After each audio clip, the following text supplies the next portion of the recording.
आप सभी लोगों का आज के सेशन में बहुत बहुत हार्दिक स्वागत अभिनंदन है। जो लोग नए हैं जल्दी से चैनल को सब्सक्राइब कर दें, वीडियो को लाइक कर दें और कमेंट करना बिल्कुल भी ना भूलें।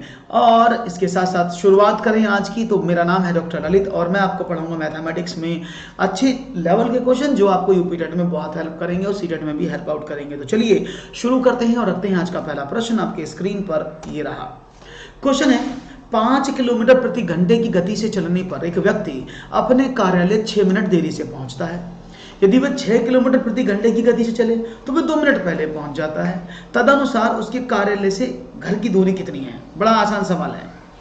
स्पेशल क्लास शाम को 6 बजे, वो मंडे ट्यूसडे से शुरू हो जाएंगी। 5 किलोमीटर प्रति घंटे की गति से चलने पर एक व्यक्ति अपने कार्यालय 6 मिनट देरी से पहुंचता है। यदि वह 6 किलोमीटर घंटे की गति से चले तो वह 2 मिनट पहले पहुंच जाता है। तदनुसार उसके कार्यालय की दूरी कितनी है, ये आपको बताना है। 3 किलोमीटर, 4 किलोमीटर, 3.4 किलोमीटर या फिर 2 किलोमीटर। तो देखते हैं। A man walking at speed of 5 kilometre. अब देखिए, इस तरह का सवाल कार, समय, चाल और गति से संबंधित होता है और इस सवाल का आंसर निकालने के लिए बहुत लोग बहुत कोशिश भी करते हैं, तरीके भी अपनाते हैं, लेकिन आपको बड़ा आसान तरीका बताऊंगा, समझिएगा। भाई मोटी सी बात देखो कि ये उसका घर है, चलो समझाते हैं सवाल। ये एक व्यक्ति का घर है और ये उसका ऑफिस है। इन दोनों के बीच की डिस्टेंस कांस्टेंट है, मैंने उसको x मान लिया कि वो डिस्टेंस x किलोमीटर है, कोई प्रॉब्लम नहीं है। अब क्या हुआ? अब हुआ कि जितना समय वो यहां से लेता है और दूसरी वाली गति से लेता है 5 किलोमीटर से, और वो अगर 6 किलोमीटर से चले, पहले 5 और 6 से चले, तो उसके बीच में जो डिफरेंस होगा दोनों टाइम में वो कितना होगा भाई? 6। अगर वो देखो ये डेस्टिनेशन था, 5 से चलता तो 6 मिनट पहले पहुंचता, और अगर वो 6 से चलता तो 2 मिनट जल्दी पहुंच जाता। तो यानी दोनों टाइम में डिफरेंस कितने का हुआ? 8 मिनट का हुआ ना। आप देखो दोनों टाइम में जो डिफरेंस है वो तो 8 मिनट का हो गया ना भाई। पहला वाला 6 में, तो पहले वाली स्पीड से चले तो टाइम 6 मिनट पहले, बाद वाले चले तो टाइम 2 मिनट बाद में। तो दोनों को देखा जाए तो उन दोनों टाइम में डिफरेंस कितना है? तो T1 में जितना लगा टाइम और T2 में जितना लगा टाइम, इन दोनों का डिफरेंस 8 मिनट है। यही तो मतलब हुआ सवाल का, बस सवाल हो गया। अब क्या करना है? अब आपको देखते हैं कि 5 किलोमीटर की स्पीड से गति से लगा T1 टाइम, तो क्या होता है आप सभी जानते हैं, speed is equal to distance upon time. अगर मैं टाइम की बात करूं तो टाइम इज इक्वल टू क्या होता है? Distance upon speed. तो अगर मैं पहला वाला टाइम निकालूं तो डिस्टेंस कितनी थी? x किलोमीटर, और स्पीड कितनी थी? 5। तो पहली वाली में उसको T1 जो समय लगा होगा पहुंचने में, x/5 लगा होगा। दूसरे की स्पीड की बात करें, जब वो T2 टाइम निकाले तो कितना पहुंचा? उसने बोला सर 6 किलोमीटर प्रति घंटे की गति से था, x डिस्टेंस को कवर कर रहा तो x/6। तो यानी T1 और T2 दोनों टाइम आपने निकाले तो x/5 और x/6।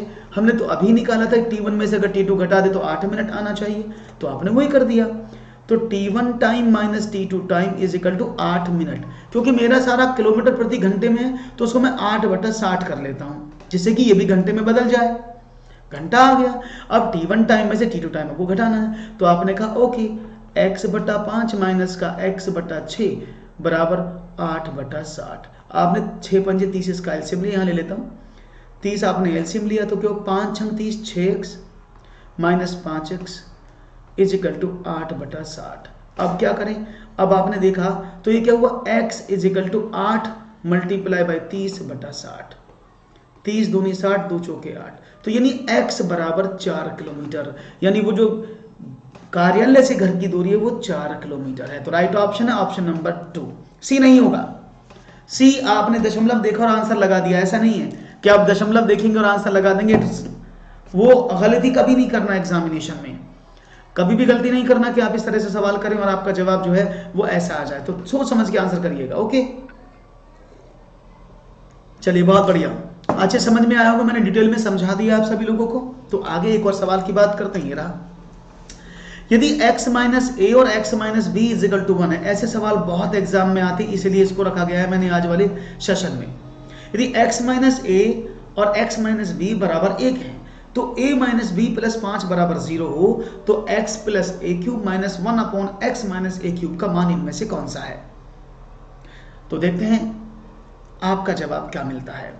सामने लिखा है x minus a into x minus b is equal to 1 है। तो आपको बताना है कि उसने एक कंडीशन दी है कि a minus b plus 5 is equal to 0 दिया हुआ है। तो आपको बताना है a minus b is equal to minus का 5 दिया, ये आपकी चॉइस है।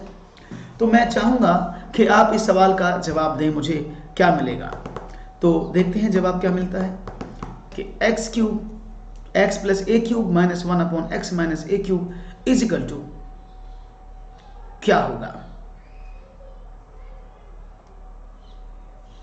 उम्मीद है आपका जवाब अच्छे से मिलेगा। बहुत अच्छा सवाल है, करने में समय लगेगा लेकिन इसका आंसर आप आसानी से निकाल लेंगे। ए, क्या बात है, सबसे ज्यादा आंसर मिला है 125। ये माइनस का लगा इसलिए सोच समझ के आंसर दो। सवाल थोड़े से हो सकते हैं टफ हो, लेकिन करने आपको होंगे।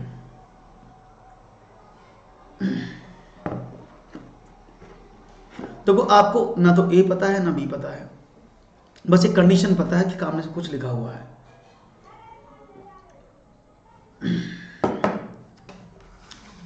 चलो समझते हैं सवाल को, समय लगेगा। कंडीशन फिक्स है कि x माइनस ए और x minus b is equal to 1 है। अगर मैं इस कंडीशन की बात करूं तो मैं क्या इसको लिख सकता हूं, a माइनस बी बराबर माइनस 5। मैं इसको ऐसे भी तो लिख सकता हूं कि b माइनस ए बराबर 5 है। भाई अकॉर्डिंग टू कंडीशन मेरा इक्वेशन बन सकता है कि नहीं बन सकता?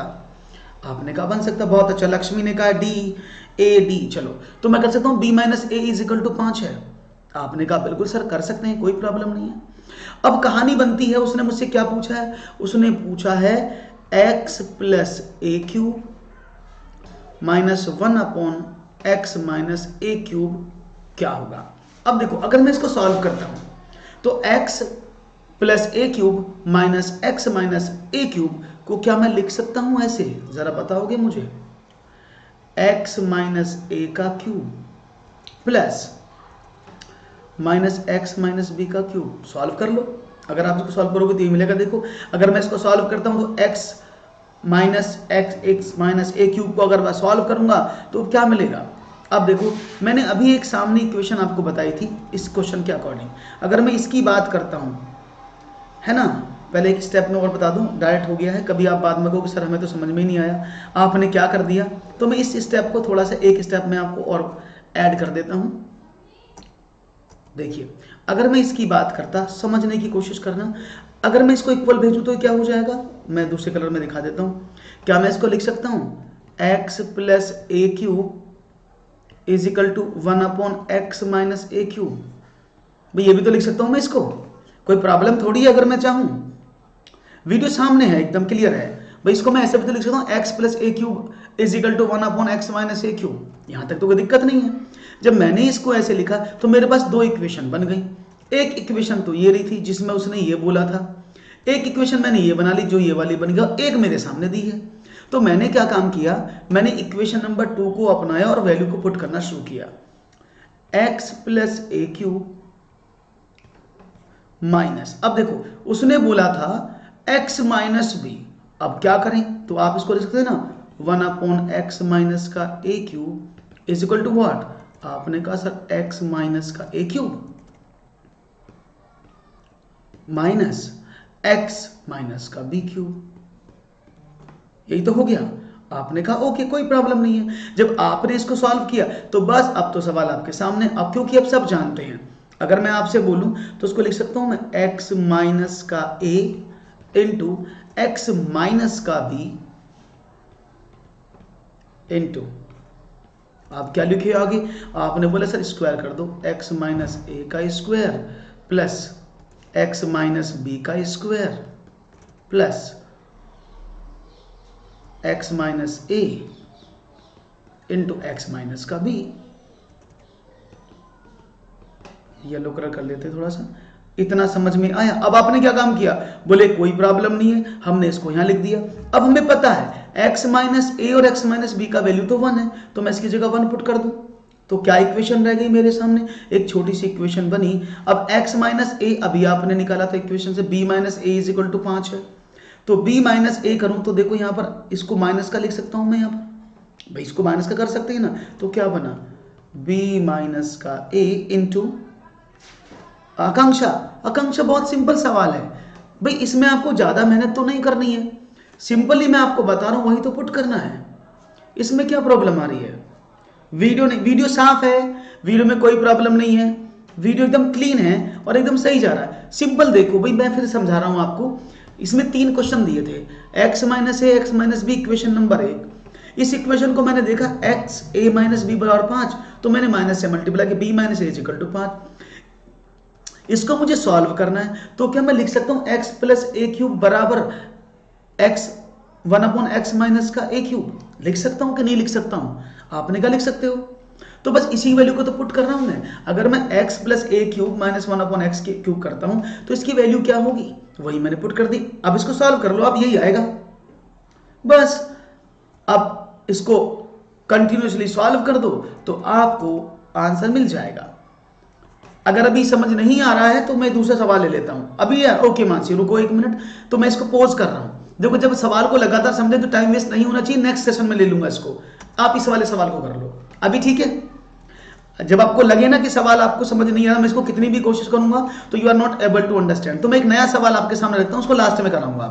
क्वेश्चन आपके सामने है, प्रश्न लिखा हुआ है, यदि a square plus b square plus c square is equal to 2 into a minus b minus c minus 3 हो तो 2a minus 3b plus 4c का मान क्या है? हाँ कर दिया, ओके डोंट वरी। जब आपको एक सवाल में ज्यादा मेहनत करनी पड़े और टाइम वेस्ट हो तो उसको रुक जाना चाहिए, उसको बाद में करना चाहिए, रूल कहता है। तो इसलिए इसको लास्ट में कराऊंगा, पहले और आसान सवाल कर लेते हैं। मैं अच्छा हूं सुखजीन, आप कैसी हैं? बहुत बहुत स्वागत है सुखजीन, कैसी हैं आप? यदि a square plus b square plus c square, सवाल वैसा ही लेकिन उससे आसान है, तो मैं चाहूंगा आपका जवाब मिले। a square plus b square plus c square 2 into a minus b minus c minus 3 है, तो आपको जवाब देना है इसका क्या मिलेगा। Let's see what will be your right answer. Question बड़ा आसान है, ऐसे सवाल एग्जाम में मिल जाएंगे आपको और आपको करने पड़ेंगे। तो चलो मैं करा देता हूं सवाल को, थोड़ा सा ये भी ऐसा ही होगा, इसको समझने की कोशिश करना। क्या मैं इसको लिख सकता हूं? देखो यहां देखना, a square plus b square plus c square is equal to 2a minus का 2b माइनस का 2c माइनस का 1 माइनस का 1 माइनस का 1, ऐसे लिख सकता हूं।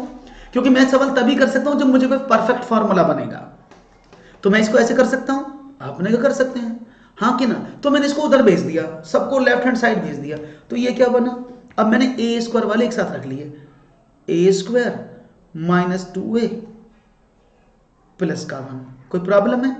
ऐसे मैं लिख सकता हूं कि नहीं लिख सकता हूं, बताओ आप। आपने कहा बिल्कुल। दूसरे को लिखें, आपने बोला okay, plus b square, b वाला इधर लिया, प्लस का 2b और ये क्या हुआ प्लस का 1। कोई प्रॉब्लम? ऐसे सी वाले के साथ रख दिया, सी square in plus 2c plus का 1 इज इक्वल टू 0। कोई प्रॉब्लम? अब क्या करें, ये शायद आपको याद हो, तो a माइनस 1 का होल स्क्वायर क्या होता है?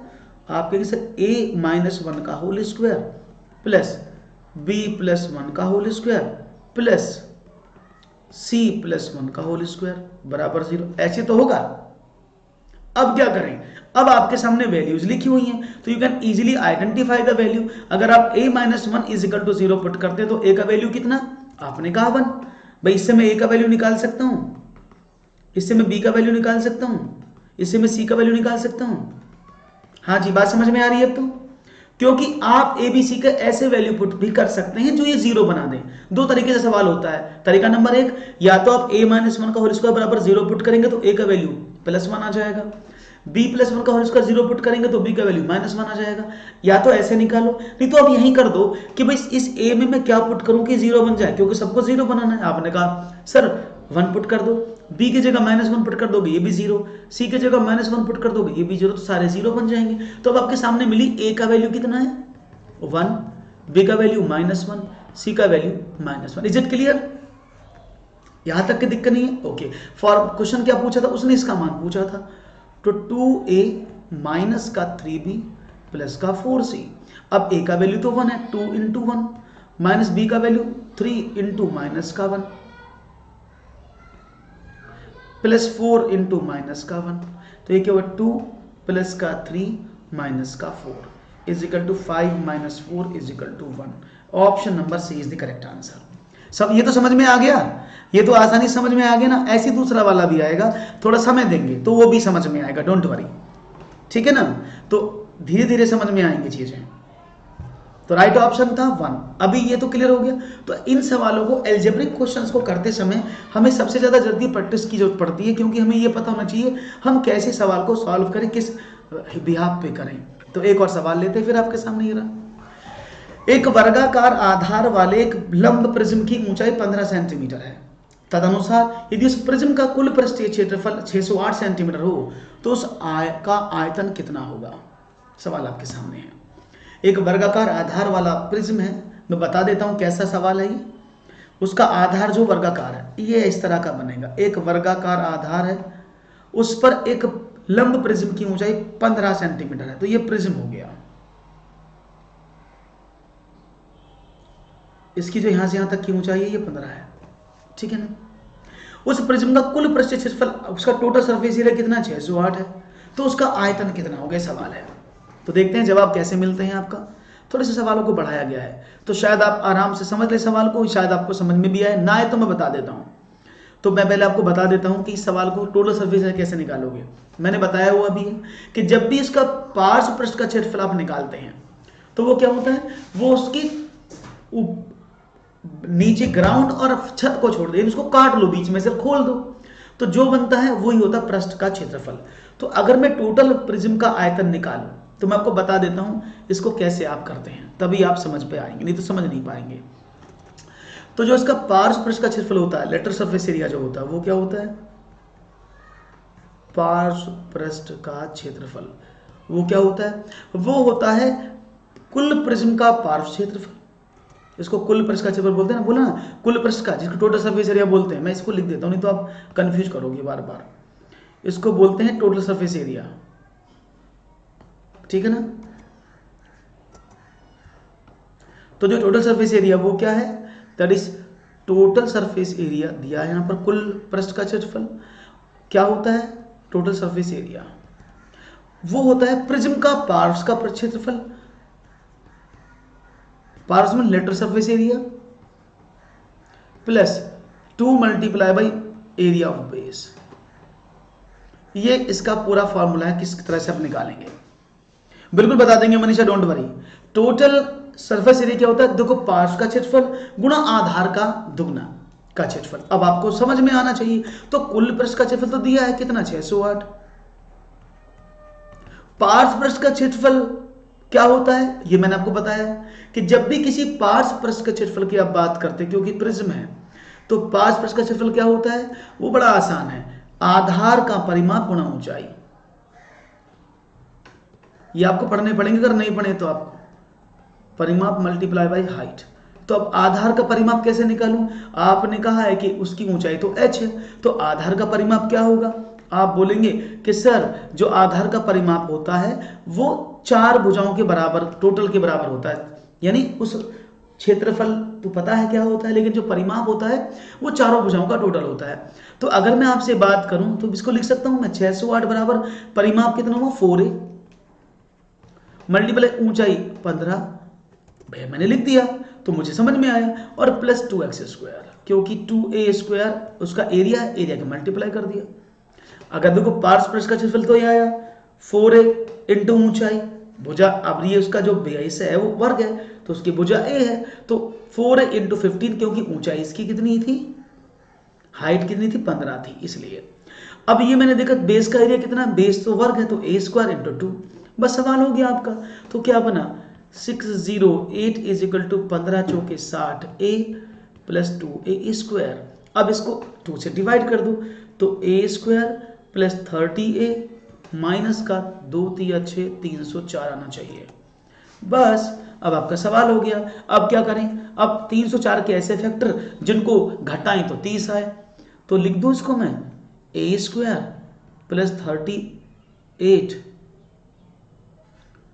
38 आना चाहिए, हाँ 38 इंटू 8, एक मिनट, 38, हाँ ठीक है, माइनस 8 का 30 आएगा ना, 8a और माइनस का 304। आपने a बाहर निकाला तो a प्लस का 38, आपने 8 बाहर निकाला तो a प्लस का 38, तो क्या बना, a माइनस का 8 इंटू a प्लस का 38 बराबर 0। तो a निकालना था, भुजा कितनी है, या तो 8 या a आएगा -38। अब भुजा तो नेगेटिव नहीं हो सकती, तो क्या होगा, 8 ही उसकी भुजा आएगी। अब उसकी भुजा आपको मिली 8, अब किसी भी प्रिज्म का आयतन क्या होता है, आधार का क्षेत्रफल गुणा ऊंचाई। मैंने क्या बताया, किसी का भी आयतन निकालना हो तो ये मैंने आपको बहुत अच्छे से पढ़ा है कि आधार का क्षेत्रफल गुणा ऊंचाई। अब आधार का क्षेत्रफल कितना है, आपने कहा सर 8 है इसकी भुजा, तो 8 का स्क्वायर मल्टीप्लाई ऊंचाई कितनी थी 15, तो 8 अट्ठे 64 मल्टीप्लाई बाई 15 चौके 60, 15 छिक्का 90 और 6 96, तो 960, यानी option number C is the right answer. Plus का 8 आएगा, माइनस का 8 नहीं आएगा। देखो इस तरह से जब सवाल थोड़े से भारी हो जाते हैं तो विद्यार्थी उनको पढ़ना नहीं चाहते हैं, ये मैंने कई बार नोट किया है। ये अगर एग्जाम में सवाल आ जाए तो शायद आपको परेशानी होगी, लेकिन जो बच्चे हैं वो टफ सवाल को पढ़ना पसंद नहीं करते हैं, वो उनको सिर्फ आसान सवाल चाहिए होते हैं, इसीलिए प्रॉब्लम होती है। तो देखो फिर मैं बता देता हूँ, रिवाइज कर देता हूँ, किसी भी प्रिज्म का टोटल सरफेस एरिया क्या होता है, उसका पार्श्व पृष्ठ का क्षेत्रफल गुणा बेस का दुगना। मैं यहाँ लिख देता हूँ, उसको नोट कर लीजिएगा जिससे कि आपको प्रॉब्लम ना हो, ठीक है ना। मैं लिख देता हूँ जिससे कि आपको समझ में आ जाए और आप चीज़ों को आप आसानी से समझ पाएं। देखो किसी भी प्रिज्म का टोटल सरफेस एरिया क्या होता है, उसका वक्र पृष्ठ जिसको आप बोलते हैं पार्श्व पृष्ठ लेटरल सरफेस एरिया प्लस 2 गुणा आधार का क्षेत्रफल, ये होता है टोटल सरफेस एरिया किसी भी प्रिज्म का।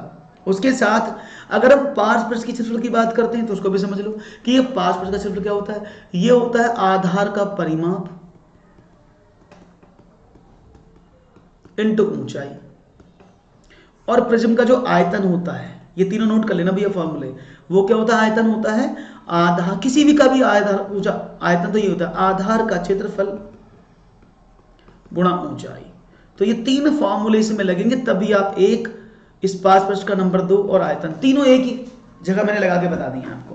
तो नोट कर लो जल्दी से, क्योंकि अगली बार दिखेगा नहीं आपको, जब मैं इसको हटा दूंगा तो ये विजिबल नहीं होगा, ठीक है। ये बात समझ में आ गई, मैं आगे बढ़ूं।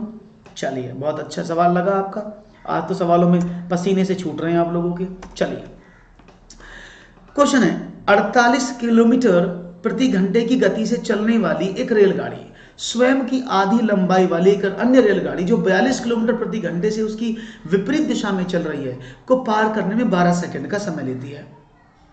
यह रेलगाड़ी प्लेटफॉर्म को 45 सेकंड में पार करती है। प्लेटफॉर्म की लंबाई बताओ।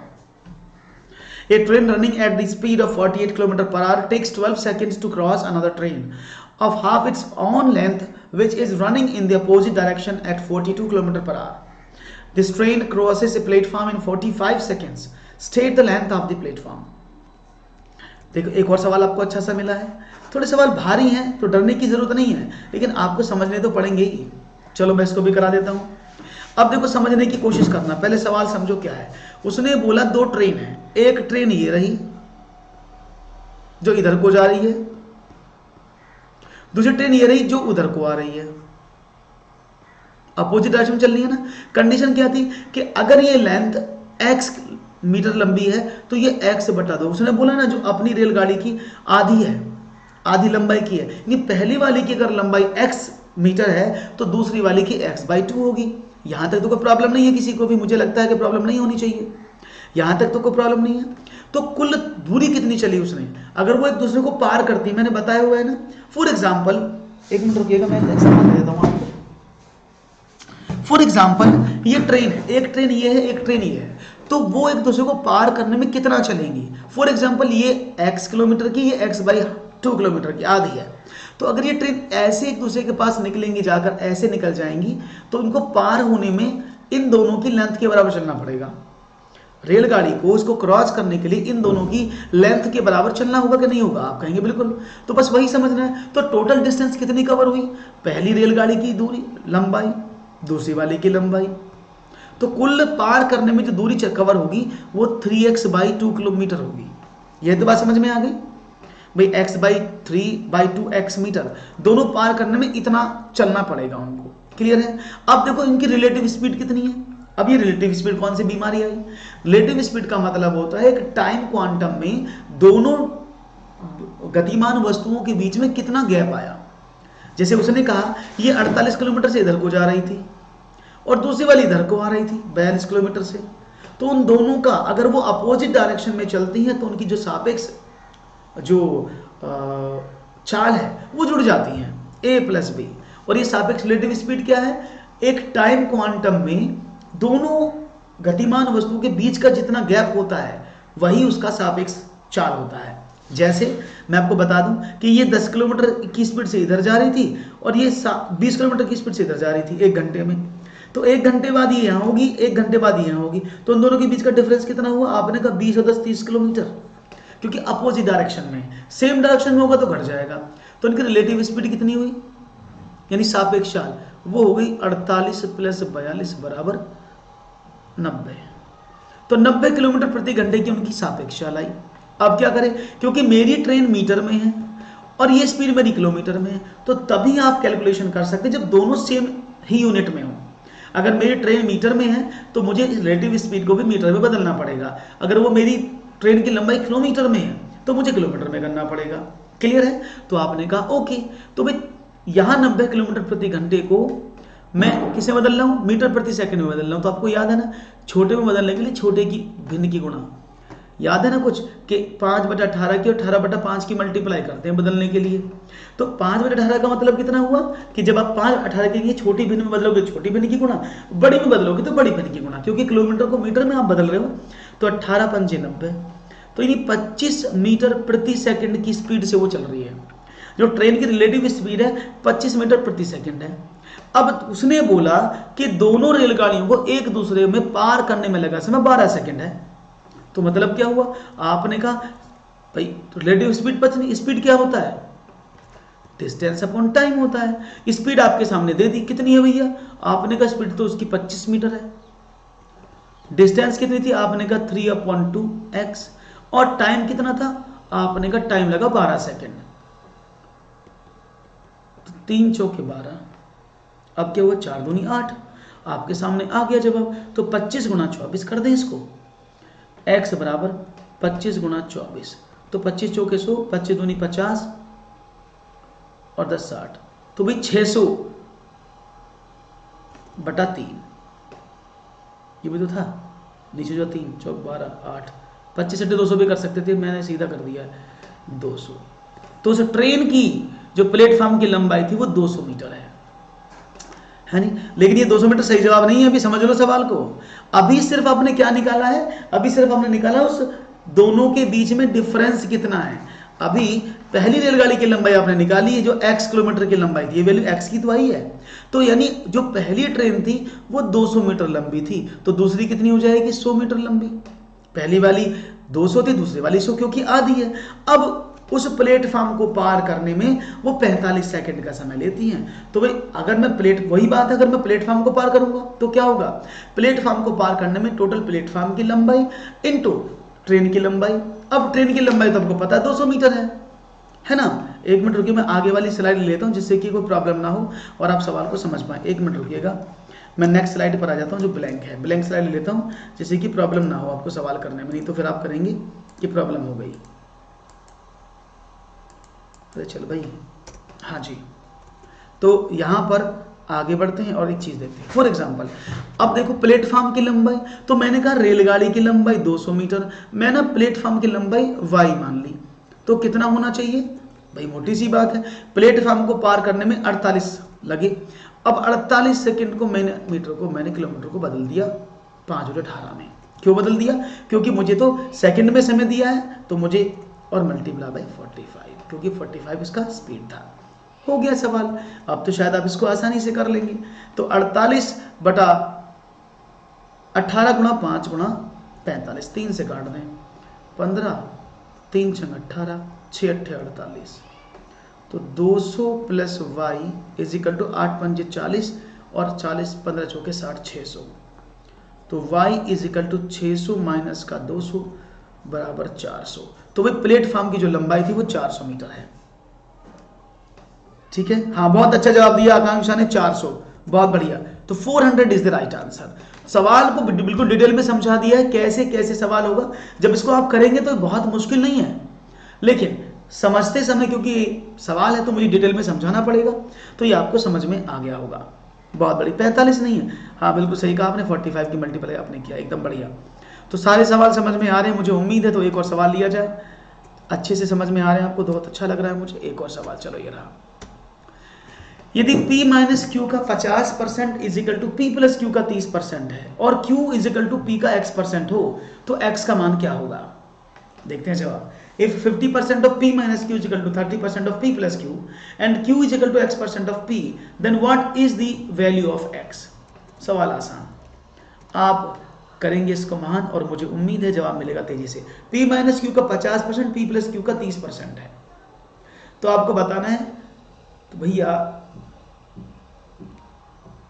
इसमें x का वैल्यू आपको बताना था। P माइनस क्यू का 50%, P प्लस क्यू के 30% के बराबर है, तो आपको बताना है Q P का x% क्या होगा।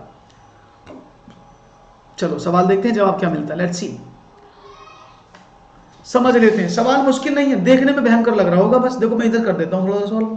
गुड इवनिंग मनोहर। तो अपने का P माइनस क्यू का, तो मैं सिर्फ P माइनस क्यू का 50% बराबर 50/100 हो जाएगा ना, किसके बराबर है? उसने बोला P प्लस क्यू के 30% के, तो मैं इसको ऐसे लिख दूं, है ना, 100 से 100 कट गया, 0 से 0 कट गया, तो ये क्या बना? आपने कहा 5P माइनस का 5Q is equal to 3P plus का 3Q। अब मैंने इसको इधर भेज दिया, इसको इधर, तो क्या बना? आपने कहा 2P, भाई 3 में से 2 गया 5, इधर देखे तो 8Q, या आप कह सकते हैं P बराबर 4Q। तो P जो है Q का 4 गुना है। ये बात समझ में आ गई आपको? कोई प्रॉब्लम नहीं हुई यहां तक, तो अच्छा समझ में आया। अब देखो उसने बोला Q बराबर P का x%, तो मैं यहां लिख देता हूं Q बराबर P का x%, यही तो है सवाल। तो आप क्या करेंगे भाई, आपने क्या देखा, तो इसका x% का मतलब कितना होता है? Q बराबर P गुणा x/100, ये तो होगा। और आपको Q का वैल्यू तो पता है या P का वैल्यू भी पता है कि 4Q। अब इनमें से कोई सा वैल्यू पुट कर दो, आपका आंसर आ जाएगा। भाई कोई सा भी वैल्यू पुट कर दो, आपको समझ में आ जाएगा।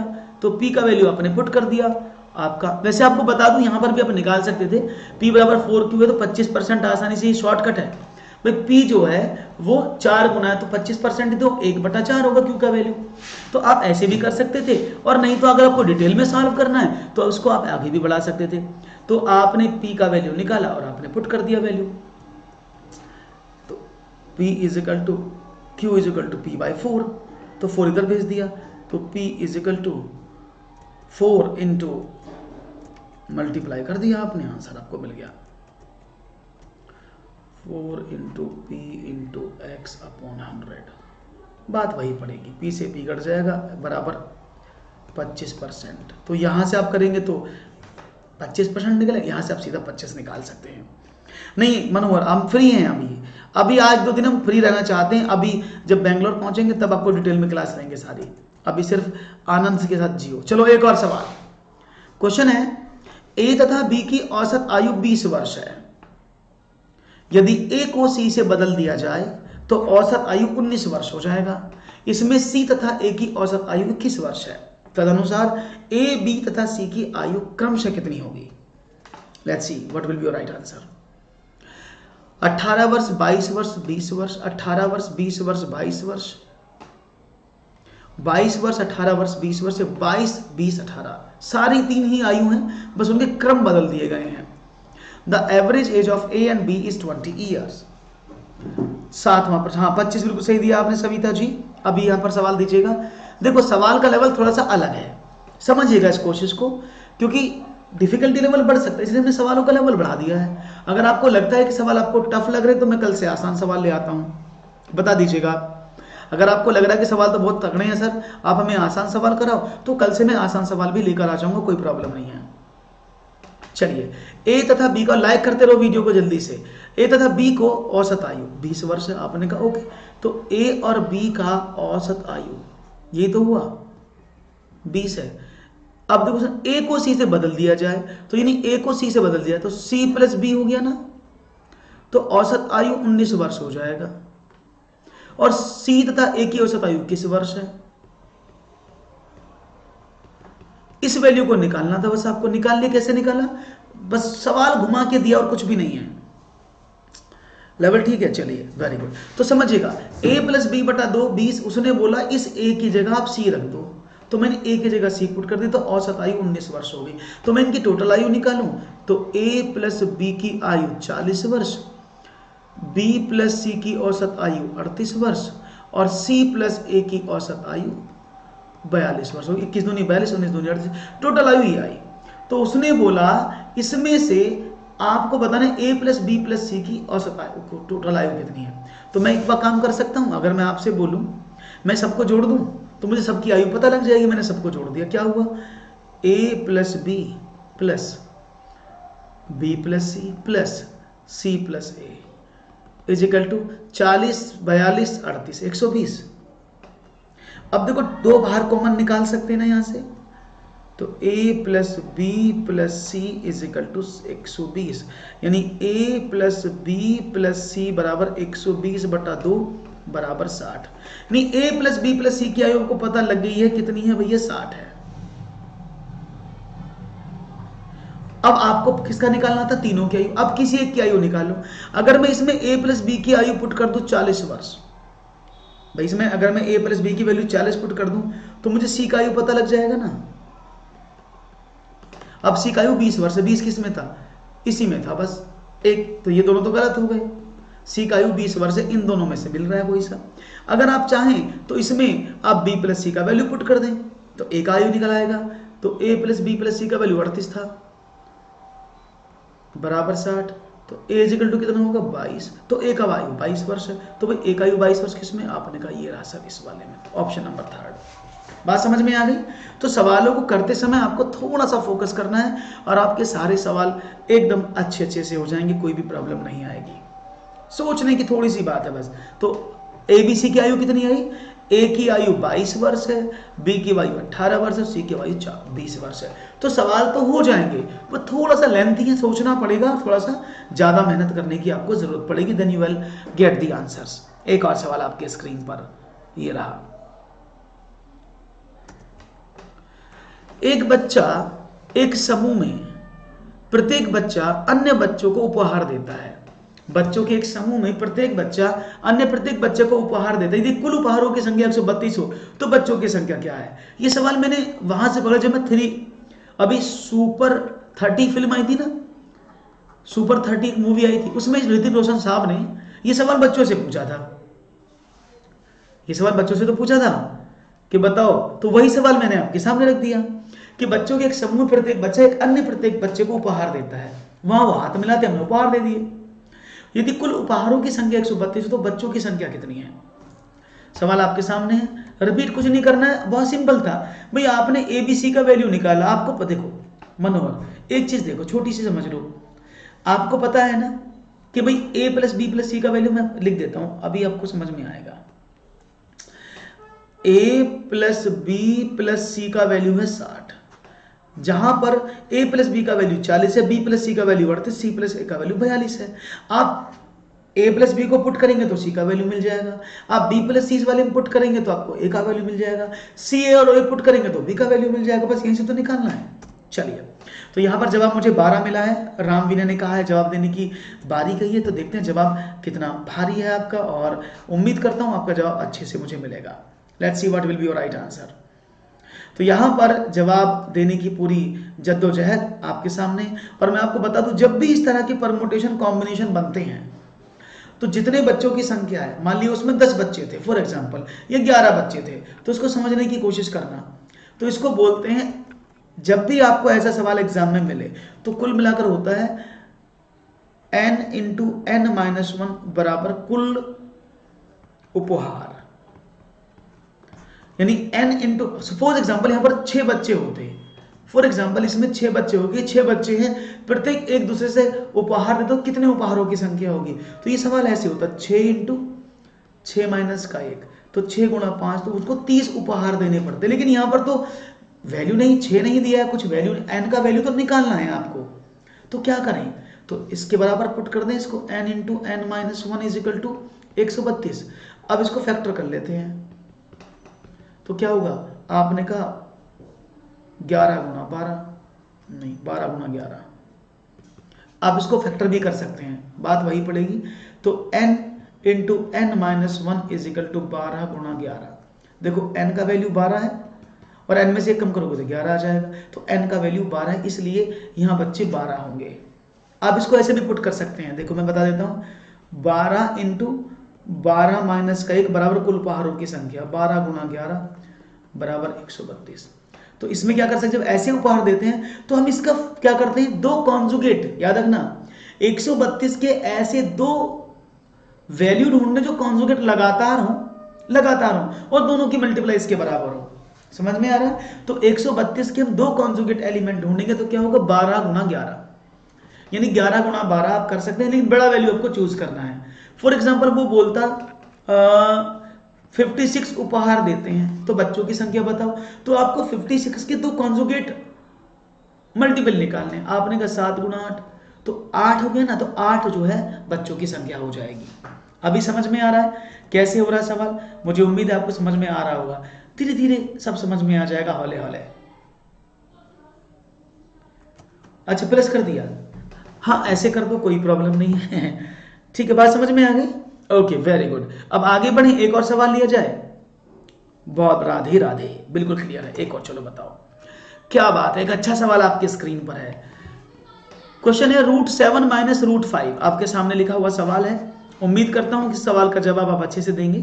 √7 माइनस √5, ये √7 है बस, याद रखिएगा, ये आगे नहीं है ना, इसको छोड़ दीजिएगा, ये नहीं है, ये इतना ही है बस, क्योंकि ऊपर नीचे एक जैसा लिखा है ना। तो √7 माइनस √5 और √7 प्लस √5 का सरलतम मान क्या है, इसका जो सरलतम वैल्यू वो क्या होना चाहिए, देखते हैं जवाब क्या मिलता है। इसको अगर आप सॉल्व करेंगे, इस करनी को, इस स्क्वायर रूट को, तो what will be the right answer, √7 minus √5। और शायद आपको बताया हुआ मैंने कि जब भी इस तरह के सवाल आपको मिलते हैं, जब भी इस तरह के प्रश्न आपको मिलते हैं, तो आप क्या करते हैं, आप रेशनलाइजेशन करते हैं, किसका, dr का। इसको हर का परिमीकरण भी बोलते हैं, और कैसे करते हैं वो मैं बता देता हूं। √7 माइनस का √5 अपॉन √7 का प्लस √5, तो इसके अपोजिट एलिमेंट से मल्टीप्लाई कर, अपोजिट मतलब अपोजिट सिंबल से, तो क्या होगा, √7 माइनस का √5 अपॉन √7 माइनस का √5। अब देखो ये तो इसका स्क्वायर हो गया, ये क्या हो गया, √7 माइनस का √5 का होल स्क्वायर, ये क्या हो गया, √7 का स्क्वायर माइनस √5 का स्क्वायर। याद है ना कैसे करते हैं इसको, क्योंकि ये हो गया a plus b, a minus b, एक बार प्लस एक बार माइनस। आपने कहा ओके, तो ये क्या हुआ, ये हुआ भाई 7 का स्क्वायर रूट करें तो 7 सत्ते भाई 7, ऐसे लिखोगे ना, a स्क्वायर माइन प्लस का b स्क्वायर माइनस दोनों के गुणों का डबल अपॉन 7 का स्क्वायर रूट किया तो रूट से 7 माइनस का 5, तो क्या हुआ, रूट से रूट कट गए, तो क्या बचा, ये बना 7 प्लस का 5 माइनस का 2√35 अपॉन 2, 7 5 12 माइनस का 2√35 अपॉन 2। अब 2 से डिवाइड कर दिया ऊपर, जब 2 कॉमन निकाला आपने यहां पर, तो क्या बना, 6 माइनस का √35 अपॉन 2, 2 से 2 कट गया, तो राइट आंसर क्या बना, 6 माइनस का √35। क्लियर है भैया, बात समझ में आ गई? तो राइट ऑप्शन था ऑप्शन नंबर सी।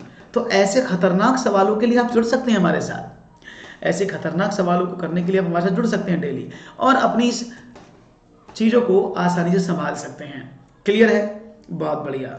सवाल को समझने की कोशिश करो, सवाल मुश्किल नहीं है, लेकिन आप जब उनको करना सीखेंगे तो you will, I think you will get good marks, क्योंकि आपकी जो प्रोसेस है, प्रैक्टिस है, वो थोड़ा सा हैवी हो जाएगा अगर आप करने की कोशिश करेंगे।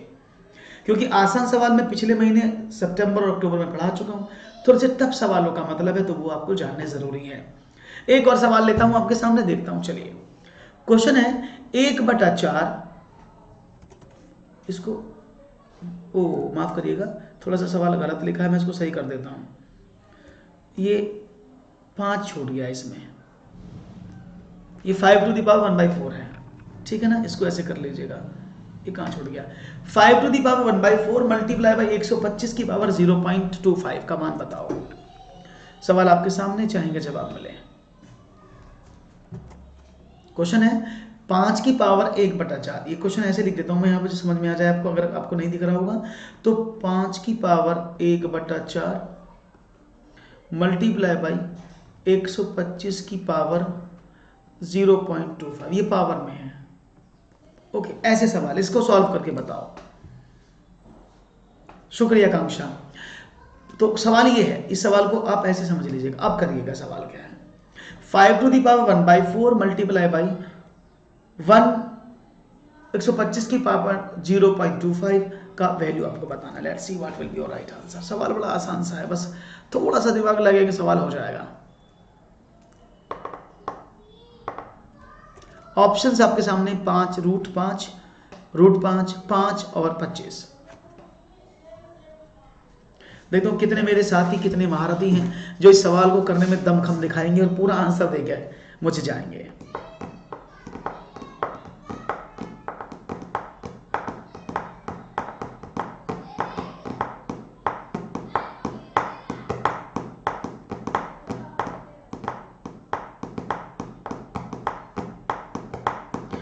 सन्नाटा है। 5, चलो समझते हैं। देखो इसका मतलब क्या है, मैं इसको कर देता हूं पहले। 5 to the power 1/4 multiply by, इस 125 का फैक्टर करें तो क्या होगा, 5 की पावर 3 की पावर 0.25 था, तो मैं इसको 25/100 लिख दूं, अगर आपको बुरा ना लगे तो। ऐसे लिख सकता हूं भाई, सही तो लिखा है। 5 पंजे 25, 5 125 की पावर 0.25 था, जब उसको बदला मैंने तो इतना हो गया, कोई प्रॉब्लम नहीं है। आपने कहा सर कोई प्रॉब्लम नहीं है, तो ये क्या हुआ, 5 to the power 1/4 multiply by 1/4, 3 की गुणा कर दी, पावर में पावर मल्टीप्लाई हो जाती है ना, तो ये 5 की पावर 3/4 हो गया। हाँ तो कोई बात नहीं, 5.0 कर दो, कोई प्रॉब्लम थोड़ी है। बात समझ में आ गई। अब क्या करें भाई, जब दोनों के बेस बराबर होते तो पावर जुड़ जाती है। तो 5 की पावर कितना हुआ, 1/4 प्लस 3/4, और 1/4 और 3/4 को जोड़ेंगे तो 4/4, जो होता है 5 की पावर 1। Right option 5।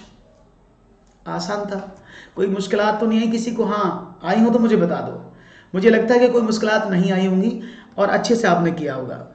हाँ कोई बात नहीं, इसी में 5.0 कर लो, कोई प्रॉब्लम थोड़ी है। 5 के बाद अगर दशमलव लगा है तो 0 लगा दो उसके बाद। तो राइट ऑप्शन क्या है, तो राइट ऑप्शन इज 5, ओनली 5। ठीक है भाई। तो भाई आज के सवालों का सिलसिला हम यहीं समाप्त करते हैं।